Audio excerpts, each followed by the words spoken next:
मैं आज आपको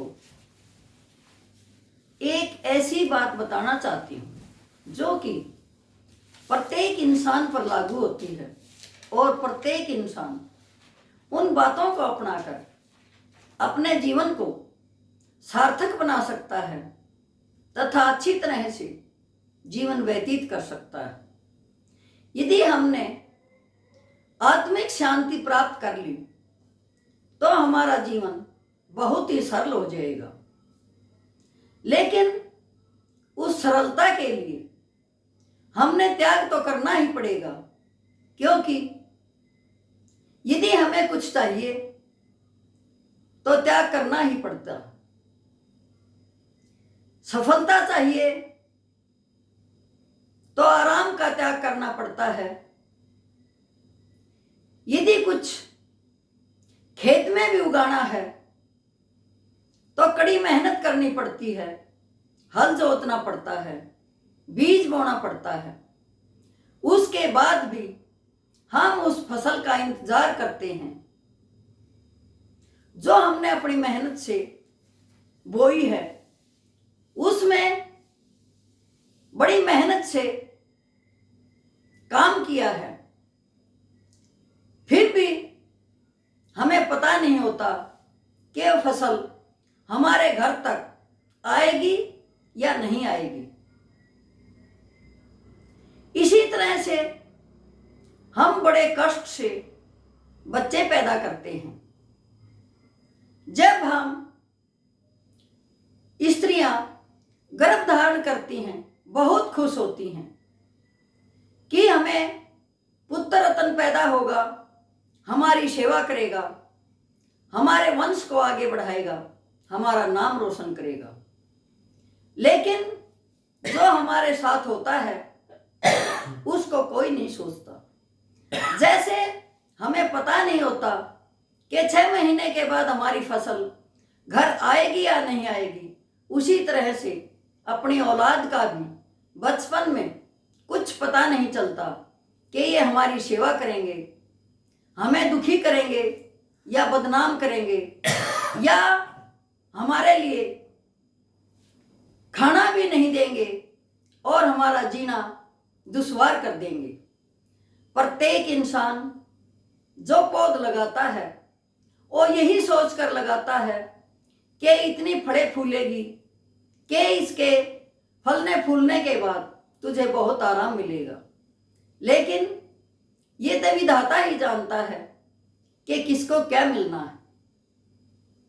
यदि हमें अपना जीवन सार्थक बनाना है तो सरल तथा सात्विक मर्यादित जीवन जीकर ही हम आत्मिक उन्नति कर सकते हैं।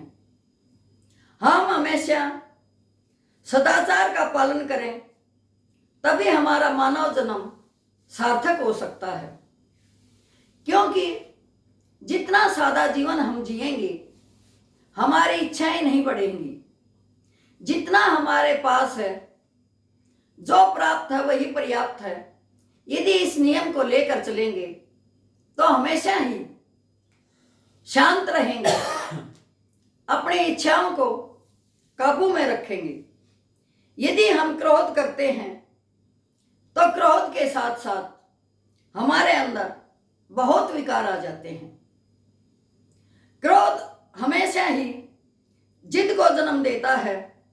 क्रोधित इंसान जिद्दी भी मिलेगा, वो सोचेगा कि जो मैं कह रहा हूं वही उचित है और वही सबको मानना चाहिए, जिससे कि वो हमेशा ही अपना संतुलन खोए रहता है और क्रोधित रहता है। क्रोध ही हिंसा को पैदा करता है। यदि क्रोध इंसान को आएगा तो उसके दिमाग का संतुलन बिगड़ेगा और वो कहीं भी लड़ाई झगड़ा करके हिंसा कर देता है, और हिंसा करने पर पता नहीं किसको क्या चोट लग जाए और वो हिंसा उसको इतनी महंगी पड़ जाती है कि जेल काटनी पड़ जाए, या कुछ अपना इतना प्रिय इंसान उसके हाथों से खो जाए कि उसका पछतावा पूरी जिंदगी करना पड़े और घुट घुट के जीना पड़े। इसीलिए क्रोध ही सब बीमारियों का, सब दुखों का जड़ है। क्रोध के साथ ही अहंकार भी आता है। क्रोधित इंसान हमेशा अहंकारी भी होगा। वो सोचेगा मेरे जैसा कोई नहीं है, मैं ही हूँ, जो कुछ हूँ सब कुछ मैं हूँ, और उसकी मैं उस खुद को खा जाती है, क्योंकि उससे कोई बात नहीं करता। कहते हैं ये इंसान बहुत घमंडी है, अहंकारी है, अपने आप को पता नहीं क्या सोचता है। इसलिए वो अपने क्रोधित स्वभाव के कारण अहंकारी हो जाता है, और जितना अहंकारी होता है उसके अंदर भय भी व्याप्त होता है। भय क्यों व्याप्त होता है? क्योंकि अहंकार की वजह से सब उसका साथ छोड़ देते हैं, और भय उसे सताता है कि कल को कोई बात हो गई तो तेरा कोई साथ नहीं देगा। उसको हमेशा भय लगा रहता है, क्योंकि उसका स्वभाव क्रोधित है। क्रोध हमेशा ही निंदा और चुगली में विश्वास करता है, क्योंकि क्रोधित इंसान ये सोचता है कि कभी कोई तेरे प्रति कोई बुरी बात तो नहीं कह रहा है, क्योंकि वो खुद क्रोधित है।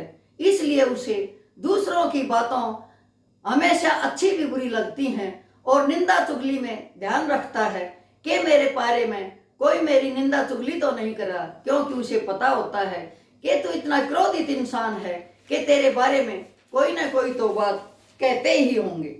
इसी तरह से क्रोधित इंसान का वैर भी बहुत जल्दी हो जाता है, क्योंकि उसे अपनी वाणी पर संयम नहीं होता, और वाणी के द्वारा इतने अपशब्द कह देता है जिससे कि एक अच्छा भला इंसान भी उसका बैरी बन जाता है, और हमेशा ही ये सोचता है कि इसने मुझे ये अपशब्द क्यों कहे, इन अपशब्दों का कैसे बदला लूं। और उन अपशब्दों का बदला जब लिया जाता है तो इंसान को पछतावे के अलावा कुछ नहीं रहता। इसलिए क्रोध इंसान का सबसे बड़ा दुश्मन है। क्रोधी इंसान ही ईर्ष्या करता है। यदि दूसरा इंसान कोई उन्नति करता है, अच्छी पोस्ट पर जाता है, अपनी मेहनत के द्वारा आगे बढ़ता है, तो उसे ईर्ष्या होती है कि ये तो कुछ भी नहीं था, पढ़ाई में भी अच्छा नहीं था, वैसे भी अच्छा नहीं था, इसका आचरण भी अच्छा नहीं है, फिर भी ये इतना ऊंचा, फिर भी ये कैसे बढ़ रहा है, उसे ईर्ष्या होती है। और उस ईर्ष्या में वो अपने आप को और भी नीचे गिरा लेता है। अपनी मेहनत करने की बजाय ईर्ष्या में लगा रहता है, और ईर्ष्या उसका सब कुछ खो देती है। क्रोध ही घृणा को पैदा करता है। जिस इंसान से उसने अपशब्द कहे हैं उसके प्रति वो घृणा भी रखता है। यदि कहते हैं ना कि बुरा जो देखन में चला, बुरा न मिलिया कोई, जो मन खोजा अपना, मुझसे बुरा न कोई। यदि हम किसी से घृणा करेंगे तो ये वास्तविक बात है कि वो हमारे से भी उतनी ही करेगा। कहते हैं ना कि मैं तुझे कैसा लगता हूं, तो दुनिया कहती है कि अपने आप से ही पूछिए। जैसा तू अपने आप समझता है दूसरे को, वैसा ही दूसरा तुझे समझेगा। इसलिए हमेशा क्रोध को काबू में करो।